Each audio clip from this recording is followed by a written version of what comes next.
Hi friends, welcome back to Devanjana classes. आप सभी students की रिक्वेस्ट थी कि दिसंबर 2023 का क्वेश्चन पेपर सोल्व किया जाए। तो आज हम BCU 041 दिसंबर 2023 का क्वेश्चन पेपर सोल्व करने वाले हैं। हाँ, नोट्स डालने में मुझे थोड़ा टाइम लग रहा है। जो इसके PDF नोट्स है, क्वेश्चन पेपर सोल्यूशन है, बट आई एम श्योर कि आपको वो मिल जाएंगे। मैं आपको वेबसाइट पे, जो हमारी वेबसाइट है www.devanjanaclasses.com, वहाँ पे मैं अपलोड कर दूँगी। आप वहाँ से देख सकते हैं। ओके फ्रेंड्स, तो चलिए आज स्टार्ट करते हैं वीडियो के साथ। और हो सकता है कि हम इस वीडियो में एक या दो ही क्वेश्चन कवर करें। फर्स्ट क्वेश्चन ही कवर होगा। यहाँ पे अब आपको वीडियोस पार्ट वाइज मिलेगी, जैसे फर्स्ट क्वेश्चन दिसंबर 2023 का, फिर सेकंड क्वेश्चन, फिर थर्ड क्वेश्चन। एक्चुअली क्या होता है ना, वीडियो बहुत ज़्यादा लंबी हो जाती है, इस वजह से काफ़ी स्टूडेंट्स बोर हो जाते हैं या फिर वीडियो अपलोड नहीं हो पाती। तो इसलिए मैं एक एक क्वेश्चन करके वीडियो अपलोड करूँगी। ओके, तो चलिए स्टार्ट करते हैं क्वेश्चन नंबर 1 के साथ। देखिए फ्रेंड्स, जब भी आप क्वेश्चन देने जाए तो सबसे पहले जो ये क्वेश्चन पेपर में फर्स्ट लाइंस होती है ना, फर्स्ट पैराग्राफ होता है जिसमें नोट लिखा हुआ होता है, इसे ज़रूर मतलब एक बार नोटिस कीजिए, क्योंकि यहाँ पे लिखा गया question number 1 is compulsory, answer 3 questions from the rest. मतलब टोटल क्वेश्चन पेपर में 5 क्वेश्चंस होंगे। फर्स्ट क्वेश्चन करना कंपल्सरी है, वो तो करना ही पड़ेगा। उसके अलावा बाकी जो गिवन क्वेश्चंस है उसमें से आप कोई 3 अटेम्प्ट कर सकते हैं। ओके, चलिए क्वेश्चन नंबर 1 है हमारा, what is the frame relay, explain the advantages of frame relay over X.25 network. Frame relay क्या होता है और फ्रेम रिले की एडवांटेजेस बतानी है ओवर X.25 नेटवर्क के। देखिए फ्रेंड्स, जो फ्रेम रिले होता है वो एक पैकेट स्विचिंग नेटवर्क प्रोटोकॉल है। क्या है? एक पैकेट स्विचिंग नेटवर्क प्रोटोकॉल है जो ऑपरेट करता है डाटा लिंक लेयर पे नेटवर्क की। मैं दिखाती हूँ आपको। पहले हम बात करते हैं फ्रेम रिले के बारे में। ओके, फ्रेम रिले जो है वो ऑपरेट करता है डाटा लिंक लेयर पे। किस पे ऑपरेट करता है? Data link layer. ओके, इसका मेन काम क्या होता है? जैसे कि कोई भी वैन है, वाइड एरिया नेटवर्क को दूसरे वाइड एरिया नेटवर्क से कनेक्ट करना है, तो हम फ्रेम रिले का यूज़ कर सकते हैं। या किसी लोकल एरिया नेटवर्क को वाइड एरिया से नेटवर्क से कनेक्ट करना है, तो हम फ्रेम रिले का यूज़ कर सकते हैं। ओके, फ्रेम रिले में क्या होता है? जैसे मान लीजिए एक सिटी है। ओके, एक सिटी है ए और उसके नेटवर्क को कनेक्ट होना है दूसरी सिटी बी से। ओके, तो यहाँ पे ये जो है कनेक्ट कर सकते हैं with the help of frame relay. लेकिन फ्रेम रिले में एरर डिटेक्शन नहीं होता है। क्या नहीं होता? एरर डिटेक्शन नहीं होता है। प्लस फ्रेम रिले में जो थ्रूपुट होती है वो बहुत ज़्यादा हाई होती है। फ्रेम रिले में जो अभी डाटा का ट्रांसमिशन होगा, अगर उसके लिए बैंडविड्थ हमें एलोकेट करनी है, तो उस बैंडविड्थ को हम बढ़ा भी सकते हैं और घटा भी सकते हैं। एज पर द रिक्वायरमेंट हम बैंडविड्थ घटा और बढ़ा सकते हैं फ्रेम रिले में। ओके, अब बात करते हैं कि फ्रेम रिले की क्या एडवांटेजेस है ओवर X.25 नेटवर्क से। देखिए, फ्रेम रिले जो है वो X.25 से बहुत ज़्यादा हाईली एफिशिएंट है। क्यों हाईली एफिशिएंट है? क्योंकि इसमें स्पीड ज़्यादा है। स्पीड ज़्यादा क्यों है? क्योंकि फ्रेम रिले में कोई भी एरर का डिटेक्शन मैकेनिज्म नहीं होता, क्योंकि ये फिजिकल लेयर पे काम कर रहा है। ओके, तो यहाँ पे कोई भी एरर डिटेक्शन का कोई फंडा ही नहीं है। इसलिए जो स्पीड है नेटवर्क में डाटा को ट्रांसमिशन करने की, वो बहुत ज़्यादा होती है, क्योंकि जो फ्रेम्स है वो डाटा जो है वो in the form of frames transfer हो रहा है। ओके, चलिए अब बात करते हैं डायनेमिक बैंडविड्थ एलोकेशन की। मतलब फ्रेम रिले में अगर एक लैन से दूसरी वैन को कनेक्ट कर रहे हो, आप एक वैन से दूसरे वैन को कनेक्ट कर रहे हो, तो जो आपका बैंडविड्थ है उसको आप डायनेमिकली एलोकेट कर सकते हो। मतलब अपने अनुसार बढ़ा सकते हो या घटा सकते हो। Okay, less network overhead, the network overhead is less due to the incorporation of a congestion control mechanism. यहाँ पे कंजेशन कंट्रोल मैकेनिज्म होता है, इसी वजह से नेटवर्क ओवरहेड जो है वो बहुत कम है। ओके, सपोर्ट फॉर बर्स्टी डाटा, मतलब जिस भी डाटा में कोई फिक्स्ड रेट नहीं है उसको भी ये सपोर्ट करता है, उसको भी ये ट्रांसफ़र कर सकता है। ओके, वेरिएबल लेंथ पैकेट्स, मतलब जब हम डाटा का ट्रांसमिशन करते हैं with the help of frame relay, तो वो फ्रेम्स की फॉर्म में होता है। ओके, अब ये जो पैकेट्स होते हैं इनकी लेंथ वेरिएबल हो सकती है according to the application, according to the data type. Cost effective होता है फ्रेम रिले क्योंकि ये ज़्यादा मतलब इजी है ट्रांसफ़र करना, इससे डाटा के नेटवर्क को ट्रांसफ़र करना इजी है, और यहाँ पे एक्सपेंसिव भी बहुत कम है। ओके, लेकिन यहाँ पे सबसे ज़्यादा इम्पोर्टेंट चीज़ क्या है कि फ्रेम रिले में कोई भी एरर करेक्शन मैकेनिज्म नहीं होता, जो कि X.25 में होता है, इसीलिए फ्रेम रिलायबल नहीं है। फ्रेम रिले जो है वो कम रिलायबल है। ओके, चलिए बी पार्ट पे आ जाते हैं। बी पार्ट में बोला क्या है, how are hub switches and routers are different from each other. हमसे 3 चीज़ों के बारे में पूछा है, हब के बारे में, स्विच के बारे में और राउटर के बारे में। ये तीनों एक दूसरे से किस तरह से डिफरेंट है। ओके, देखिए हब, स्विचेस से राउटर, तीनों में एक कॉमन चीज़ है कि ये जो है एक कंप्यूटर नेटवर्क को दूसरे कंप्यूटर नेटवर्क से जो है कनेक्ट करते हैं। Hub, switches and routers are all devices that let you connect one or more computers to the other computer in a network devices। मतलब किसी भी नेटवर्क में एक या एक दूसरे डिवाइस को कनेक्ट करने का ये काम करते हैं। Okay, each has 2 or more connectors called ports into which you can plug in the cables to make the connection। मतलब हर एक डिवाइस में क्या होते हैं, पोर्ट होते हैं, किसी में 2 हो सकते हैं, किसी में 4 हो सकते हैं, किसी में 16 हो सकते हैं, बट कॉमन थिंग क्या है, सब में पोर्ट होते हैं जिसमें आप जो है वायर प्लग इन करते हो, कनेक्टर्स को प्लग इन करते हो, जिससे कि केबल को प्लग इन करके आप किसी भी कनेक्शन को एस्टेब्लिश करते हो। ओके, चलिए अब बात करते हैं हब की। Okay, wait for a minute. Hub, देखिए किसी भी नेटवर्क में मान लीजिए 4 डिवाइस है, A B C D. Okay, ये हमने 4 डिवाइस मान ली। ओके, सबसे पहले मैं आपको बता दूं, जो हब जो ऑपरेट होता है वो फिजिकल लेयर पे ऑपरेट होता है। देखिए अब किसी भी नेटवर्क में हमारे पास 4 डिवाइस है, A B C D. Okay, अब हब के पास जो है एक सिग्नल आया, wait for a minute, I am sorry, यहाँ पे मैं इसको रीडू कर देती हूँ। हाँ, ये जो हब है इसके पास एक कोई सिग्नल आया। ओके, ये सिग्नल तो जाना चाहिए था ए के पास, किसके पास, ए के पास ये सिग्नल जाना चाहिए था, लेकिन जो हब है वो एक प्रिमिटिव डिवाइस है। क्या डिवाइस है, प्रिमिटिव, एक पिछड़ी हुई डिवाइस है। इसके अंदर जो है इंटेलिजेंस नहीं है, इसको ये नहीं पता किसको ट्रांसफ़र करना है, क्या ट्रांसफ़र करना है। जो भी सिग्नल आएगा वो ही सबको ट्रांसफ़र कर देगा। ओके, हब में जो भी सिग्नल आएगा वो सबको ट्रांसफ़र करेगा। कोई भी सिग्नल आया, नेटवर्क में जितनी भी डिवाइसेस होगी वो सबके पास वो सिग्नल पहुंच जाएगा। ओके, तो ये है मेनली हब। ओके, देखिए a hub operates at the physical layer 1 of the OSI model। it is a device that connects multiple Ethernet devices on your network and make them act as a single network segment। मतलब multiple devices को एक network में connect करता है और सभी devices को इस तरह से शो करता है जैसे वो एक सिंगल नेटवर्क में काम कर रही है। It is like a splitter that takes in a signal and repeat it out to the multiple devices. मतलब ये एक स्प्लिटर की तरह काम करता है। देखिए जैसे हमारे पास ये जो हब था, हब के पास इंफॉर्मेशन आई, इसने क्या किया, वो इंफॉर्मेशन ए को भी दे दी, बी को भी दे दी, सी को भी दे दी और डी को भी दे दी।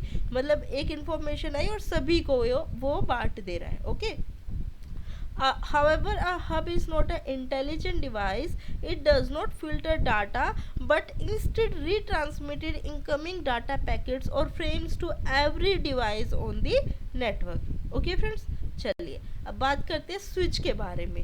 स्विच जो है ऑपरेट करता है डाटा लिंक लेयर पे। किस पे, डाटा लिंक लेयर, लेयर 2 है OSI मॉडल की। It is more intelligent than hub. जो स्विच है वो हब से ज़्यादा इंटेलिजेंट है। A hub is unlike a hub, a switch can filter and forward data to a specified destination. switches use MAC address to forward data to the correct destination। it can learn the location of devices on the network and store this information in a MAC address table। this allow it to deliver messages directly to the intended devices without broadcasting it to all devices on the network। देखिए मैं यहाँ पे आपको clearly बता देती हूँ। देखिए अब हमने हब के बारे में पढ़ लिया, स्विच के बारे में। अब यहाँ पे मेरे पास डिवाइस है ए, डिवाइस है बी, डिवाइस है सी एंड डी। ये 4 डिवाइसेस मेरे पास है। ओके, स्विच के पास कोई सिग्नल आया, अब उस सिग्नल में जो मैक एड्रेस था वो मैक एड्रेस किसका था, बी का था। ओके, तो पहले स्विच क्या करेगा, सबको सिग्नल भेजेगा, ठीक है, फिर ये चेक करेगा कि ये मैक एड्रेस किसके मैक एड्रेस से मैच हो रहा है। अगर बी के मैक एड्रेस से मैच हो रहा है तो सिर्फ बी को ही वो इन्फॉर्मेशन मिलेगी, बी को ही वो सिग्नल मिलेगा। ओके, ए सी और डी के पास वो इन्फॉर्मेशन नहीं जाएगी। ये मेनली स्विच का काम होता है। ओके, चलिए अब बात करते हैं राउटर की। अब और हब और स्विचेस में तो हमने देख लिया, अब राउटर जो बिल्कुल अलग ही चीज़ है इन दोनों से। देखिए, अब ये जो राउटर है ये बहुत ज़्यादा अलग ही चीज़ है। देखिए, आपने कभी आपके घर में वाईफाई होगा, राइट, आपके घर में वाईफाई कहाँ से आता है, आपके घर में जो वाईफाई है वो एक लोकल एरिया नेटवर्क है। ओके, वो किसी वाइड एरिया नेटवर्क से कनेक्टेड होगा। देखिए, आपने कभी मोबाइल में वाईफाई कनेक्ट करके देखा हो, तो जैसे आप वाईफाई पे क्लिक करते हो, जो भी वाईफाई आपके फ़ोन में सेव्ड होता है, जो भी मतलब पर्टिकुलर वाईफाई का नाम होता है, उस पर क्लिक करोगे तो ये वहाँ पे लिखा आता है ऑब्टेनिंग आईपी एड्रेस। ओके, जब हम वाईफाई को कनेक्ट करते हैं, वाईफाई पे क्या लिखा आता है, ऑब्टेनिंग आईपी एड्रेस, क्योंकि वो राउटर से कनेक्टेड है। ओके, तो जो राउटर होते हैं, अब हम बात करने वाले हैं राउटर की। राउटर वर्क करते हैं डाटा लिंक लेयर 3 पे, सॉरी OSI मॉडल की लेयर 3 पे।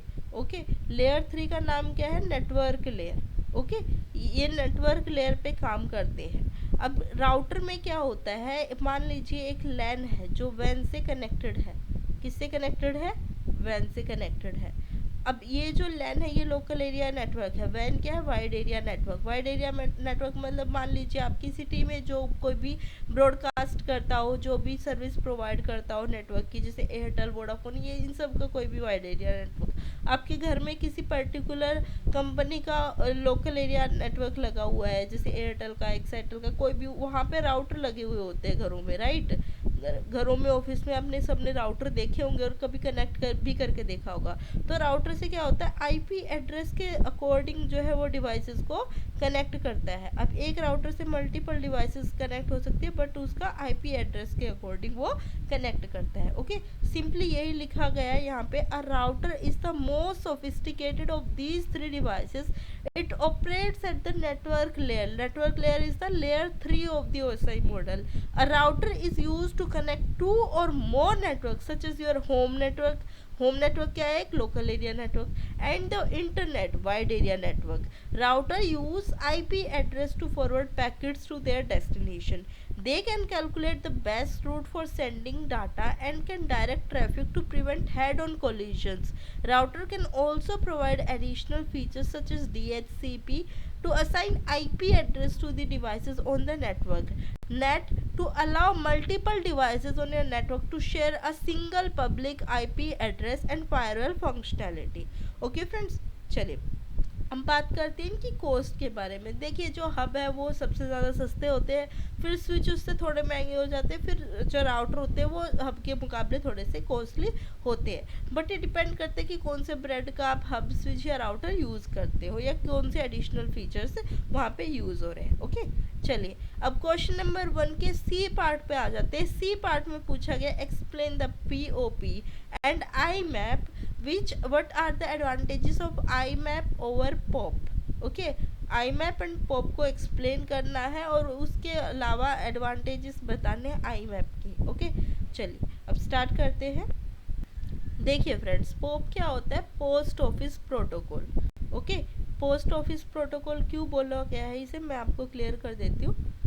पहले तो मैं आपको जो है, जो हमारी किताबी लैंग्वेज है उसके अकॉर्डिंग बताऊंगी, फिर उसके बाद मैं एक आपको याद करने का तरीका बताऊंगी। पोप, इसका नाम है post office protocol. Okay, post office protocol. Post Office Protocol is the use to download emails from a mail server to a local device like your computer or phone. देखिए, अब कोई भी सर्वर है जिससे कि आपको मेल आ रही है। ओके, अब उस मेल को आप अपने मोबाइल से एक्सेस करते हो या लैपटॉप से एक्सेस करते हो, किसी भी चीज़ से एक्सेस करते हो। जैसे ही आप एक्सेस करोगे, डाउनलोड होगी वो आपके मोबाइल में, जिस डिवाइस से आपने कनेक्ट डाउनलोड किया था उस डिवाइस पे वो क्या हो जाएगी, सेव हो जाएगी वो mail, saved on device. Okay, save हो जाएगी। अब जब ये सेव हो जाएगी ना, तो ये जो सर्वर वाली जो मेल थी ये डिलीट हो जाएगी यहाँ से, और आप दोबारा उस मेल को उस सर्वर में एक्सेस नहीं कर सकते। ओके, अब मैं ये तो था हमारा नॉर्मल प्रोसीजर जो हम किताबों में पढ़ते हैं। अब मैं आपको एक छोटा सा एग्जांपल बताती हूँ, लाइव एग्जांपल। किसी ने आपको चिट्ठी भेजी, ओके, कोई भी आपको चिट्ठी भेजी, और जो चिट्ठी भेजी वो डाकिया आपके पास लेके आया। पहले किसके पास थी, डाकिए के पास थी। ओके, पोस्टमैन के पास थी। किसके पास थी, पोस्टमैन के पास वो चिट्ठी थी। अब पोस्टमैन आपके पास लेके आया, कौन हो आप, रिसीवर हो। ओके, रिसीवर, आपके पास वो चिट्ठी पहुंच गई और उसने आपको हैंड ओवर कर दी। अब ये चिट्ठी किसके पास है, ये आपके पास है। ओके, रिसीवर के पास है। क्या पोस्टमैन के पास वो चिट्ठी होगी, नहीं होगी, क्योंकि चिट्ठी तो एक ही है, उसने आपको दे दी, तो अब उसके पास होगी, नहीं होगी। यही सिंपली पोस्ट ऑफिस प्रोटोकॉल है कि जो मेल सर्वर से एक्सेस करके किसी भी डिवाइस में स्टोर कर ली जाएगी वो उसी डिवाइस में सेव रहेगी, हम दोबारा उसको सर्वर में एक्सेस नहीं कर सकते। ओके, तो यही पोस्ट ऑफिस प्रोटोकॉल है। अब मैं इसकी थ्योरी आपको बता देती हूँ। Post office protocol, POP, is a protocol use to download emails from a mail server. किसी भी मेल सर्वर से ईमेल्स को डाउनलोड करने के लिए जो प्रोटोकॉल यूज होता है उसे पोस्ट ऑफिस प्रोटोकॉल कहते हैं। Once the email are downloaded, जब भी ईमेल डाउनलोड कर ली गई होती है, they are deleted from the server, server से वो मेल डिलीट हो जाएगी। This means that the emails can only be accessed using the same devices they were downloaded to. मतलब जिस भी डिवाइस में वो ईमेल्स डाउनलोड की गई थी, सिर्फ उसी डिवाइस से हम वो ईमेल्स जो है वो वापस एक्सेस कर सकते हैं, सर्वर से एक्सेस नहीं कर पाएंगे। However, many POP setups allow you to leave copies of your mail server email on the server। मतलब कुछ पॉप सेटअप ऐसे होते हैं, पोस्ट ऑफिस प्रोटोकॉल सेटअप ऐसे होते हैं जहाँ पे हमें अलाउ होता है कि आप अपनी ईमेल की कॉपी एक सर्वर पे डाल सकते हो ताकि आप उसको कभी भी सर्वर से एक्सेस कर लो। ओके, अब ये जो पोस्ट ऑफिस प्रोटोकॉल है इसके एडवांटेजेस क्या है। देखिए, पहला तो एडवांटेजेस हमारे पास ये है कि emails can be red offline. जो हमारे पास ईमेल आई थी वो मैंने सर्वर से डाउनलोड करके रख ली है, अब वो डाउनलोडेड ईमेल मैं कभी भी मतलब पढ़ सकती हूँ, चाहे मैं कनेक्टेड हूँ नेटवर्क से या कनेक्टेड नहीं हूँ, ऑफलाइन रह के भी मैं पढ़ सकती हूँ। Okay, uses less storage space on the servers as emails are stored locally. जो ईमेल्स है वो लोकली स्टोर की जा रही है, इस वजह से सर्वर हैवी नहीं होगा। Okay, quick and easy access to emails as they are already on your device।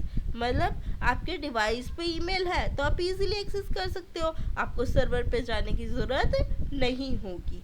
Less requirement for server storage capacity, मतलब सर्वर में ज़्यादा स्टोरेज की रिक्वायरमेंट हमें नहीं होगी। ओके, अब हम बात करते हैं disadvantages of pop. Post office protocol के डिसएडवांटेजेस क्या है। कोई रियल टाइम सिंक्रोनाइजेशन नहीं होता, मल्टीपल डिवाइसेस से हम एक ईमेल को एक्सेस नहीं कर सकते।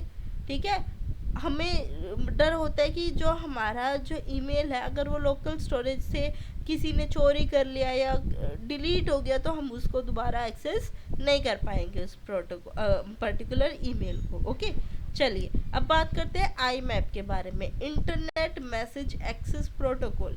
Internet message access protocol, IMAP is a more advanced protocol that allows you to access your email from any device as the emails are stored on the server। जो IMAP होता है, internet message access protocol, इसमें क्या होता है कि जो emails है वो सर्वर पे रहती है, इस वजह से आप किसी भी डिवाइस से सर्वर पे जाके ईमेल्स को डाउनलोड कर सकते हो या देख सकते हो। Okay, when you read an email using IMAP you are not actually downloading or storing it on your device। जब आप आई मैप के थ्रू, किसी भी आई मैप सर्वर के इंटरनेट मैसेज एक्सेस प्रोटोकॉल का यूज़ करके आप कोई भी ईमेल पढ़ते हो, सिर्फ पढ़ते हो, उसे डाउनलोड नहीं करते हो, तो वो आपकी जो लोकल डिवाइस है उसमें वो स्टोर नहीं होगी। Okay, IMAP only downloads a message when you click on it and attachments are not automatically downloaded. और यहाँ पे अटैचमेंट्स ऑटोमेटिकली डाउनलोड नहीं होती है। ओके, देखिए IMAP internet message access protocol. इसमें क्या होता है कि जो मेल्स होती है वो सर्वर पे रहती है, और आप किसी भी डिवाइस से XYZ किसी भी मल्टीपल डिवाइसेस का, डिवाइस 1, डिवाइस 2, डिवाइस 3, किसी भी डिवाइस से आप जाके इस सर्वर को एक्सेस कर सकते हो और कभी भी उस ईमेल को रीड कर सकते हो। क्या कर सकते हो? रीड कर सकते हो। जब आप रीड करते हो तो वो ईमेल डाउनलोड नहीं होती है। अगर आप उस पर क्लिक करते हो तभी वो क्या होगी? डाउनलोड होगी। अगर आपने क्लिक किया है तभी डाउनलोड होगी, अगर क्लिक नहीं किया तो डाउनलोड नहीं होगी। और जो भी अटैचमेंट्स होंगी इस ईमेल के साथ, जो भी अटैचमेंट्स, ऐसे अटैचमेंट होती है ना, ऐसे करके ऐसे बना होता है अटैचमेंट्स, जो भी अटैचमेंट होगी वो तभी डाउनलोड होगी जब आप उस पर क्लिक करेंगे। ओके, इससे क्या होता है ना कि यहाँ पे फिशिंग जो होती है ना, फिशिंग मतलब कि जो मतलब लिंक्स भेज के किसी भी की भी आइडेंटिटी चोरी करने की या किसी भी डिवाइस को एक्सेस करने की कोशिश होती है, वो उससे बच जाता है। कोई भी यूज़र जो होता है उससे बच जाता है। ओके, अब बात करेंगे आई मैप की क्या एडवांटेजेस है पोप से। देखिए, सबसे पहली बात तो ये है कि ये टू वे सिंक्रोनाइज्ड कम्युनिकेशन है। आई मैप जो है एक टू वे सिंक्रोनाइज्ड कम्युनिकेशन है between the email server and the email client. Okay, इससे क्या होता है कि एक ही अकाउंट पे डिफरेंट डिफरेंट डिवाइसेस वर्क कर सकती है और हर एक डिवाइस अपने अकॉर्डिंग चेंजेस कर सकती है। Okay, emails are on the server all the time. जो ईमेल्स है वो हमेशा किस पे रहेगी? सर्वर पे रहेगी। So they can be access from any place with the internet access. मतलब कहीं भी, जहाँ भी इंटरनेट एक्सेस होगा वहाँ से उस ईमेल को हम एक्सेस कर सकते हैं। In case of a computer crash और एक्सीडेंटल डिलीशन ऑफ डाटा, अगर मान लीजिए आपका कंप्यूटर क्रैश हो गया, कोई भी डाटा आपका डिलीट हो गया किसी भी चीज़ की वजह से, तो जो ईमेल्स है वो तो पहले से ही सर्वर पे है, तो आप कभी भी उसको ईमेल को वापस पढ़ सकते हैं। Utilizes minimum local storage as the emails are stored on the email server, allows for efficient searching and sorting of emails on the server। देखिए, इसमें क्या होता है कि जो ईमेल्स है वो सर्वर पे पड़ी है, आपको डाउनलोड करने की तो ज़रूरत नहीं है। अगर आप डाउनलोड नहीं कर रहे हो तो आपका स्पेस जो है कंप्यूटर या किसी भी मोबाइल या किसी भी डिवाइस का बच रहा है, तो आपको अपनी डिवाइस में स्टोरेज कैपेसिटी की भी टेंशन करने की ज़रूरत नहीं है। ओके, अब हम बात करते हैं आई मैप के डिसएडवांटेजेस क्या है। देखिए, आई मैप का सबसे बड़ा डिसएडवांटेजेस जो है हमारे पास वो ये है कि इसके लिए हमेशा हमारे पास नेटवर्क एक्सेस होना चाहिए। अगर हमें किसी भी ईमेल को पढ़ना है, रिप्लाई करना है या किसी भी मैसेज को सर्च करना है। ओके, अगर आप ईमेल का ज़्यादा से ज़्यादा यूज़ करते हो तो आपको एक लार्जर मेल बॉक्स स्टोरेज की ज़रूरत पड़ती है, जिससे जो कि ज़्यादा कॉस्टली होता है। Okay, access mail can be slower as compare to POP3 as all folders get synchronised every time there is a send or receive. मतलब जब भी आप कोई ईमेल सेंड करेंगे या रिसीव करेंगे, हर टाइम सिंक्रोनाइजेशन होगा, जिससे कि जो है ईमेल को एक्सेस करना एज कम्पेयर टू POP3 थोड़ा स्लो हो जाता है। ओके, चलिए अब हम बात करते हैं CSMA और CD एंड इथरनेट प्रोटोकॉल की। ओके, तो यहाँ पे CSMA and CD Ethernet protocol के बारे में पूछा गया है, उसको एक्सप्लेन करना है। ओके, चलिए देखिए friends, CSMA CD carrier sense multiple access with collision detection, ये एक मॉडिफिकेशन है जो नॉर्मल CSMA में होता है। देखिए, मैं आपको एक सिंपल एग्जांपल बताती हूँ। हमारा ये कोई नेटवर्क है, यहाँ पे मल्टीपल डिवाइसेस है। ओके,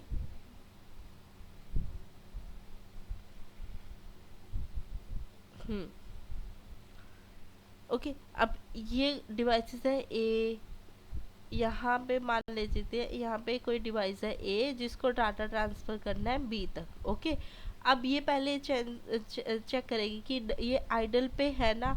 अगर आइडल पे होगा तो अगर मान लीजिए ये इसने डिटेक्ट किया सी ने कि ये आइडल पे है, तो ये चेक करेगा कि ये डाटा मेरे लिए या किसी और के लिए।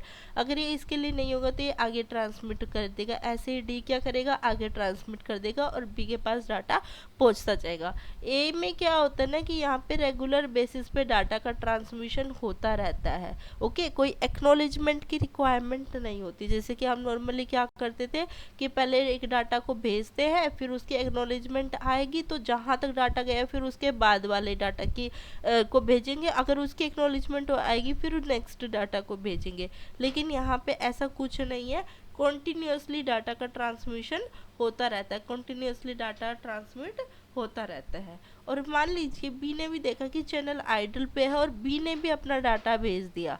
ओके, तो यहाँ पे क्या हो जाएगा, कोलिजन हो जाएगा। यहाँ इस पॉइंट पे क्या हो रहा है, कोलिजन हो रहा है। अब ए को कैसे पता चले कि यहाँ पे कोलिजन हो रहा है, या बी को कैसे पता चले कि कोलिजन हो रहा है? दोनों तो एक तरह से अपना डाटा भेजे जा रहे।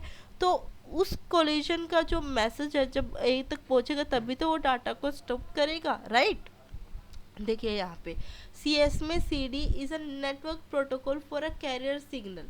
Okay, transmission that operates in the, wait for a minute,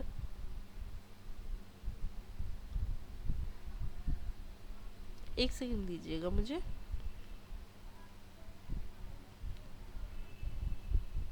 okay, CS में सीडी जो है एक नेटवर्क प्रोटोकॉल है कैरियर ट्रांसमिशन का, जो ऑपरेट करता है मीडियम एक्सेस कंट्रोल लेयर पे। इसका यूज़ इसलिए किया जाता है ताकि जो लोकल ईथरनेट नेटवर्क है उसमें सभी जो पार्टिसिपेंट है वो एक कॉमन केबल के थ्रू कनेक्टेड होते हैं। ओके, इस टेक्निक का यूज़ वीलैन के लिए नहीं किया जाता। सी एस में C D stand for carrier sense multiple access with collision detection. Okay, तो ये क्या करता है कि इसमें हम ये देखते हैं कि किसी भी इथरनेट में दो नोड के बीच में नेटवर्क में कोई भी डिवाइसेस है वो किस तरह से डाटा का ट्रांसमिशन करेंगी। अगर कोलिजन होगा तो उसका पता कैसे चलेगा। ओके, इन सी एस में C D device listens to the channel before transmitting. पहले ट्रांसमिशन करने से पहले ये देखें कि चैनल पे सभी डिवाइसेस आइडल पे है या नहीं है।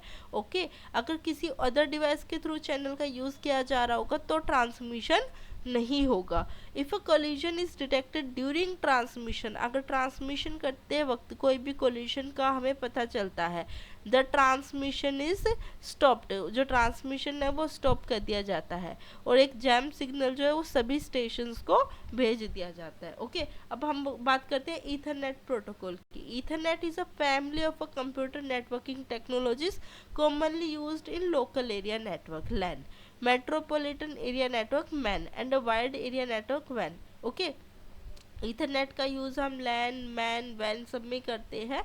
It is commercially introduced in 1980 and first standardised in 1983 in IEEE 802.3। Okay, Ethernet has been refined to support higher bit rates and a greater number of nodes and longer link distances but retains much backward compatibility। Okay friends, चलिए अब जो सी S में C D है वो एक fundamental protocol है Ethernet में, जिससे कि हमें ये पता चलता है कि अगर कहीं भी कोलिजन हुआ है, जब भी डाटा ट्रांसमिशन होता है उसका हमें सिग्नल मिल जाए। ओके, चलिए अब हम नेक्स्ट पार्ट पे आ जाते हैं। How does circuit switching and a packet switching differ, give merits and demerit. Circuit switching और पैकेट स्विचिंग में क्या डिफरेंस है, उन दोनों के मेरिट और डीमेरिट्स के बारे में बताइए। देखिए पहले हम बात करने वाले हैं सर्किट स्विचिंग की। सर्किट स्विचिंग, देखिए अभी आप मान लीजिए आप दिल्ली में है। ओके, आप दिल्ली से आपको कश्मीर जाना है। ओके, दिल्ली से कहाँ जाना है, कश्मीर जाना है। तो आप दिल्ली से कश्मीर जाने के लिए पहले अपनी क्या करेंगे, ट्रिप को प्लान करेंगे, राइट। उस ट्रिप के प्लान के अकॉर्डिंग आप जाएंगे। ओके, तो ये तो क्या हो गया, एक आपने क्रिएट किया, माइंड मैप क्रिएट किया, उसके अकॉर्डिंग आप जाएंगे। ओके, सिमिलरली किसी भी नेटवर्क में जब प्री एस्टेब्लिश्ड कनेक्शन क्रिएट किया जाता है किसी भी डाटा को ट्रांसफ़र करने के लिए, उसी को बोलते हैं हम सर्किट स्विचिंग। सर्किट स्विचिंग में मेनली क्या होता है कि कोई भी एक डेडिकेटेड पाथ होता है किसी भी डाटा को ट्रांसफ़र करने के लिए। Okay, circuit switching is a communication method where a dedicated communication path or circuit is established between two devices before data transmission begins। मतलब डाटा का ट्रांसमिशन करने से पहले हमने एक पाथ बना लिया, उसके अकॉर्डिंग ही हम डाटा का ट्रांसमिशन करेंगे।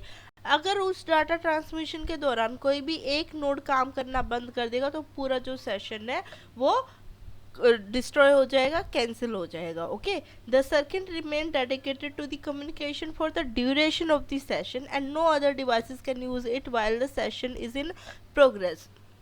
मतलब कभी भी हम सर्किट स्विचिंग का यूज़ करते हैं तो उसमें जो भी हमने पाथ डिसाइड किया है वो एक पर्टिकुलर ड्यूरेशन के लिए एक्टिव रहता है और उसके दौरान कोई अदर उसको यूज़ नहीं कर सकता। ओके, चलिए अब बात करते हैं मेरिट्स ऑफ सर्किट स्विचिंग की। सर्किट स्विचिंग की सबसे बढ़िया बात ये है कि यहाँ पे गारंटेड बैंडविड्थ होती है। मतलब आपको ये पता है आपको इसी रास्ते से जाना है, एक डेडिकेटेड पाथ है और बैंडविड्थ है जो गारंटेड आपके लिए ही एस्टेब्लिश की गई है, मतलब एक पर्टिकुलर डाटा पैकेट के लिए ही एस्टेब्लिश की गई है। Okay, low latency. Circuit switching में जो है वो लेटेंसी बहुत कम होती है क्योंकि जो पाथ है वो पहले से ही प्रीडिटरमाइंड होता है और कोई भी न्यू कनेक्शन किसी भी पैकेट को एस्टेब्लिश करने की ज़रूरत नहीं होती। प्रिडिक्टेबल परफॉर्मेंस मीन्स यहाँ पे आप प्रिडिक्ट कर सकते हो सिंपली, जैसे कि मैंने आपको बताया था कि दिल्ली से कश्मीर जाना है, अगर आपने सभी ट्रेन्स बुक की हुई है, आपने सभी चीज़ें प्लान की हुई है, तो आपको एक मतलब एक कॉन्फिडेंस रहेगा कि मैं इस पर्टिकुलर टाइम पे तो पहुँच ही जाऊँगा, राइट। सिंपली यहाँ पे भी एक प्रिडिक्टेबल परफॉर्मेंस है कि भाई हाँ हमने सर्किट स्विचिंग का यूज़ किया और यहाँ पे इतनी देर में डाटा का ट्रांसफ़र, पैकेट का ट्रांसफ़र हो जाएगा। Suitable for real time communication. Circuit switching real time communication के लिए हेल्पफुल होती है, जैसे कि voice and video, because it provide low latency and predictable performance.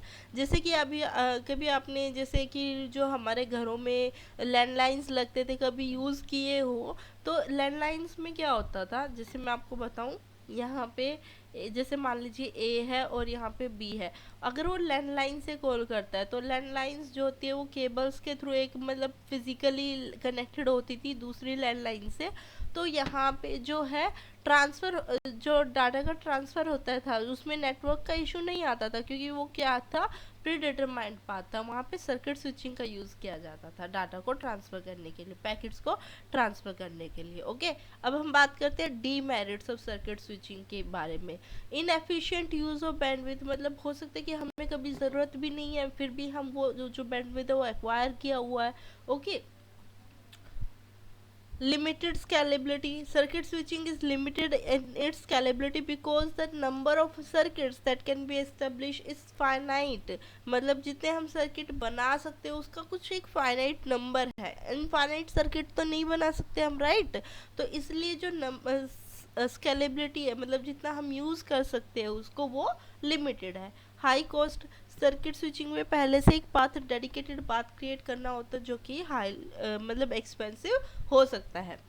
अब हम बात करते हैं पैकेट स्विचिंग की। पैकेट स्विचिंग में क्या होता है कि हम जो डाटा है उसको छोटे छोटे छोटे पैकेट्स में कन्वर्ट कर देते हैं और उनको नेटवर्क में छोड़ देते हैं ट्रांसफ़र होने के लिए। Okay, each packet contains the source and the destination address. हर एक पैकेट पे कौन कौन सा एड्रेस होता है, सोर्स जहाँ से वो गया है और डेस्टिनेशन जहाँ वो पहुँचने वाला है। Okay, merits of packet switching. Packet switching की सबसे बढ़िया और अच्छी बात यह है कि यहाँ पे एफिशिएंट यूज़ ऑफ बैंडविड्थ होता है, मतलब जितनी बैंडविड्थ रिक्वायर्ड है उतना ही यूज़ होगा, उसके अलावा कोई भी बैंडविड्थ का बिना फालतू में कोई भी मतलब कोई भी एक्वायर करके नहीं रखेगा। फ्लेक्सिबल होती है packet switching. Packet switching flexible है और जो है wide range of data rates और पैकेट साइजेस को जो है ट्रांसमिट कर सकते हैं। स्केलेबल है मीन्स हम इनफाइनाइट पैकेट्स को ट्रांसफर कर सकते हैं, राइट।